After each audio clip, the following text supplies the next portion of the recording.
लोकसभा चुनाव की तैयारियों में जुटे इंडिया गठबंधन के बीच फूट की आशंका अब धीरे धीरे सच साबित होती दिखाई दे रही है। पहले आम आदमी पार्टी और ममता बनर्जी के कड़े रुख से गठबंधन के शीर्ष नेता परेशान रहे। जैसे तैसे मुसीबत टली तो अब अखिलेश यादव कांग्रेस को कम सीटें देकर गठबंधन में नई तकरार खड़ी कर रहे हैं। अखिलेश यादव ने हाल ही में समाजवादी पार्टी के 16 प्रत्याशियों की सूची जारी करके सबको अचरज में डाल दिया, जिसके बाद कांग्रेस की ओर से प्रतिक्रिया सामने आई है।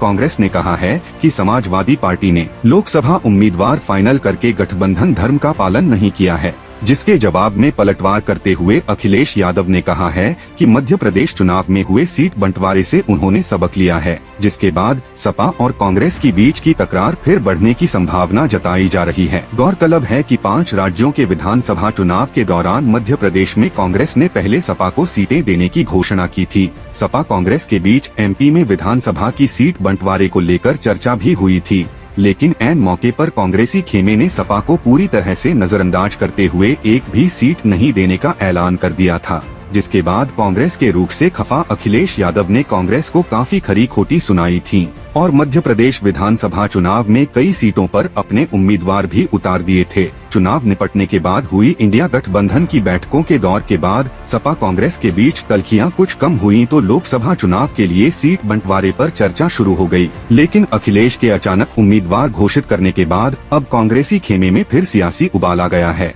कांग्रेस के उत्तर प्रदेश प्रभारी अविनाश पांडेय ने हाल ही में कहा कि सपा ने प्रदेश में लोकसभा उम्मीदवार उतारकर गठबंधन धर्म का पालन नहीं किया है, फिर भी हम सभी बातों पर चर्चा करने और सकारात्मक मान्यता के साथ आगे बढ़ने के लिए तैयार हैं। हमें यकीन है कि ये चीजें ठीक होंगी। एक टीवी चैनल से बातचीत के दौरान यूपी कांग्रेस प्रभारी ने माना कि सपा ने 16 उम्मीदवार उतारकर अच्छा संदेश नहीं दिया है। भाजपा को पराजित करने के लिए सभी दलों को एक होना चाहिए, चाहे वह सीटों के संबंध में हो या किसी रणनीति के संबंध में।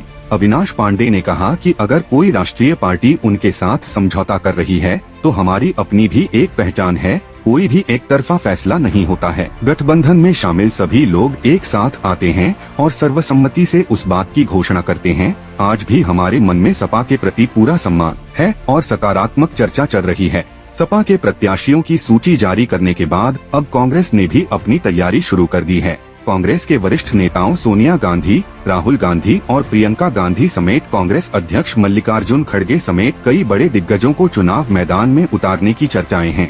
हालांकि अभी यह तय नहीं हो पाया है कि कौन नेता किस सीट से चुनाव मैदान में उतरेगा। कांग्रेस के प्रदेश स्तरीय नेताओं का कहना है कि रायबरेली समेत पार्टी की अहम सीटों पर कौन चुनाव लड़ेगा, अभी यह शीर्ष नेतृत्व ही तय करेगा। हालांकि प्रदेश के नेता गांधी परिवार के हर सदस्य को उत्तर प्रदेश से ही चुनाव लड़ाना चाहते हैं। इंडिया गठबंधन में सपा और कांग्रेस के बीच अभी सीटों के बंटवारे को अंतिम रूप नहीं दिया गया है, लेकिन उससे पहले ही सपा ने अपने प्रत्याशी घोषित करने शुरू कर दिए हैं। इससे जहां कांग्रेस के नेता असहज हैं, वहीं सपा सूत्रों का कहना है कि मध्य प्रदेश की घटना से सबक लेकर उनकी पार्टी आगे बढ़ रही है। सपा ने हाल ही में एक बयान में कहा कि कांग्रेस को जो सीटें दी जानी हैं, उसकी जानकारी मुकुल वासनिक की अगुवाई में बनी उनकी कमेटी को दे दी गई है। इस पर सवाल भी वे ही नेता उठा रहे हैं जो न तो कमेटी में हैं और न ही उन्हें कमेटी ने कोई जानकारी दी है।